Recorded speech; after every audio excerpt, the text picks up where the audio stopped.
Нема ден без нови долгови на локалните и државните институции. Новите податоци од Министерството за финансии покажуваат дека во првата половина од годинава доспеаните, а не наплатени обврски на институциите на локално и централно ниво достигнале речиси 400 милиони евра. За 6 месеци од декември до јуни долговите се зголемиле за 8 милиони евра. Споредбената анализа покажува дека за само 3 месеци речиси сите сектори ги набилдале неплатените сметки, а нагласено покачен раст на долговите има во здравството и кај буџетските корисници. Здравството некако обстојува, но неговиот долг во овој момент е 90 милиони евра.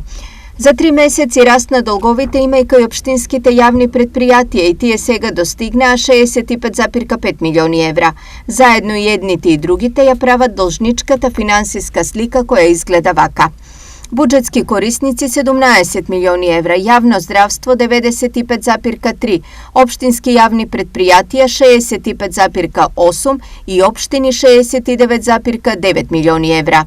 Анализата и извештајот на финансии откриваат и по кој основ се најголемите долгови, па така највисоки суми има за комунали, набавка на материјали и инвентар, неплатени сметки за струја, транспорт, комуникација и слично. Сите тие заедно на крајот од првото полугодие достигнаа скоро 72,9 милиони евра, со раст од 6,6 милиони евра за само 3 месеци. Се вкупно државните и локалните институции должат 400 милиони евра, а оваа сума секојдневно расте. Доаѓа ли во прашање нивното функционирање е клучното прашање на кое засега одговор не дава никој.